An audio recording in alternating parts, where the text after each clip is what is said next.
Hey guys, good morning sa inyo lahat. Yan, for today's video guys, mag-release tayo ng Honda Giorno 125. Yan, nagpa-flash yung screen. Dito sa video na to guys, ipapakita ko sa inyo ang actual activation, magkano ang unit, sound check, at syempre lahat-lahat. Okay, bago natin yan, bago natin kinain, syempre, intro muna. Kenny!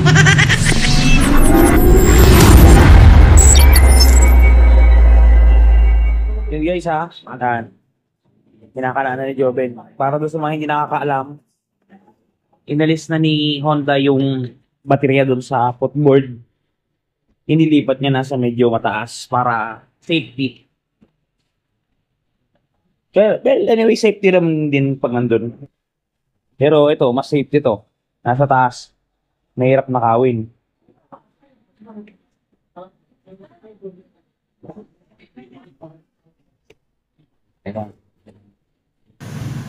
Okay, yan sa pag-aalis ng cover niyan, hihilahin nyo siya paangat. Hindi pababa, hindi pataas, paangat.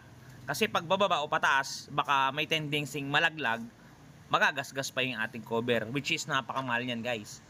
Yan, dito kung makikita ninyo, nakapwesto na siya, tapos napakadaling i-access nung kanyang knuckle bearing. Yan dyan lang nakalantad na, hindi mo na kailangan pang baklasin ng kung ano-ano pa man. Ma-open mo na. Ang kahawig na size nga pala ng baterya na to, kung mapapansin ninyo, baterya ng Honda Click. Magkamukha sila. Tapos lahat ng mga kailangan yung buting-tingin nandito na. Yung mga fuse box niya, yan, nandiyan sa may bandang gilid. Which is talagang napakadaling i-access nandyan. So talagang maluwag na maluwag. Inalis na nila dun sa ilalim guys at nilagay na nila dito sa taas. Siguro yung narinig nila na lagi tayong nagre-reklamo dun sa Click. Ayun, tinaas na nga nila. Yan, di ba? Madali siyang i-access and yet, mahirap nakawin to kasi 4 na tornilyo yan. Tapos yung mga tornilyo, mga nakatago pa. Alright. Ayun guys, kung mapapansin niyo na i-connect na yung positive at saka negative terminal. Ngayon ipapakita ko sa inyo yung itsura ng kanyang panel board. Una sa lahat guys, kamukhang-kamukha ng panel board ng Honda Click. Wala na akong masabi. Hawig na hawig ng panel board ng Honda Click etong panel board ng Honda Giorno. Yan, mapapansin niyo, nandiyan lahat yung mga dapat yung makita. Kompleto yan. Nandiyan yung mga indicator sa taas naman, doon sa may parting walang ilaw. Yan, di ba? Napakaganda at talagang napakalakas ng ilaw guys. LED, high-low, yan o. Pansin nyo, high-low yan. Pag nag-high kayo, sisindi siya ng buong buo. Yung signal light natin, medyo cute, pero kitang-kita naman. O, di ba? Napakalupit guys. At napakaganda ng itsura talaga ng ating Giorno. Ingatan nyo lang magasgas at talaga namang mahirap. Yan guys, so yung kanyang side mirror, kakulay niya din. Di ba? Terno sila. Halos hawig sila ng pasyo. Yan. Chrome yung ating mukha. Chrome. Tapos chrome. Isa. Tapos, alin? Ito yung presyo niya doon sa nagtatanong. Yan. Ang suggested retail price. Hindi ito guys yung cash price sa SRP to. 101,900 pesos. Down payment natin guys kay Premium Bike sa 5,095. Ang magiging monthly natin sa looban ng 2 taon, 6,342. Ang rebates na ito guys ay 600. Pagka 3 taon naman, 4,931. Ang rebate sa natin 700.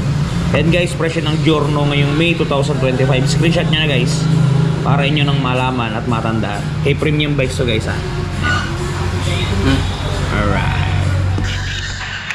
Okay guys, ngayon start natin ang unit para mapakinggan ninyo ang galawan at andaran ng ating Giorno 125. Ito na ka. Ito na mga kapugad, pakinggan ninyo ang andaran ng ating Honda Giorno 125. Yan, napakatahimik ng engine niya guys. Halos hindi umaandar. At yan, nilalapit natin. Mapapakinggan ninyo yung ating tip. Yan, parang bit lang din yung butas. Medyo maliit. Naka-liquid cooled nga pala ito. Napakaganda. Lalong-lalo na yung kanyang taillight guys. Ito, napakalakas. Hindi ka talaga pwedeng hindi makita pagka naka-start tong unit mo. Maliwanag na maliwanag. And yet, yung ating panel board, maliwanag na maliwanag din. All goods talaga guys. Ika nga. Ayun guys, another satisfied client. Yan, napakaganda at talagang bagay na bagay yung Giorno kay madam na bumili. Ayun guys, nakaalis na yung may-ari ng Giorno. So, solve na solve siya. Talaga namang goods na goods kasi nakuha niyang unit.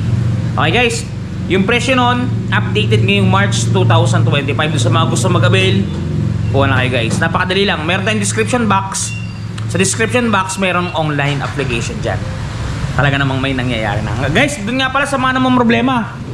Yung mga gas-gas sa mga motor nila yan, kahit anong motor dyan. Kahit mga Rossi, Motorstar, SYM, meron guys. Ito guys, panoodin nyo, touch paint ni Wash Body. Guys, the long wait is over. Ito guys, dun sa mga namumroblema na mga gas ng kanilang mga minamahal na motorsiklo, nandito na ang touch paint ni Wash Body. Napakadaling i-apply, parang sumusulat ka lang sa papel, isusulat mo lang dun sa mismong nagasgasan at talagang sasabay na siya sa pinakakulay ng inyong pairings. Yan, kung mapapansin niyo ang before at after natin, mistulang na bura ang mga pinagdaan ng gasgas. Ang mga natamo na hindi sinasadyang galos ay namistulang na bura. Yan, kung mapapansin niyo, halos bumalik talaga sa original. Guys, pati pag-package nila nito papunta sa mga lugar ninyo ay talagang napaka-safety. Kung mapapansin niyo, talaga namang safe na safe ang package na bibilin nyo sa kanilang Shopee Shop. Kaya kung ako sa inyo, i-try nyo na ang touch paint ni Wash Body. Yun guys, napaka-epektibo ng touch paint na yan. Kaya kung ako sa inyo, i-try nyo na ang touch paint ni Wash Body. Paano makakabili? Meron tayong description box guys. Nandun lahat yung item nila. I-click nyo lang, didiretso na kayo sa Shopee Shop. Naka-automatic na yan. Yan guys, hanggang dito lang muna. Ingat kayo palagi. At palagi kayong magpapakasaya. Sir TV. Shoes!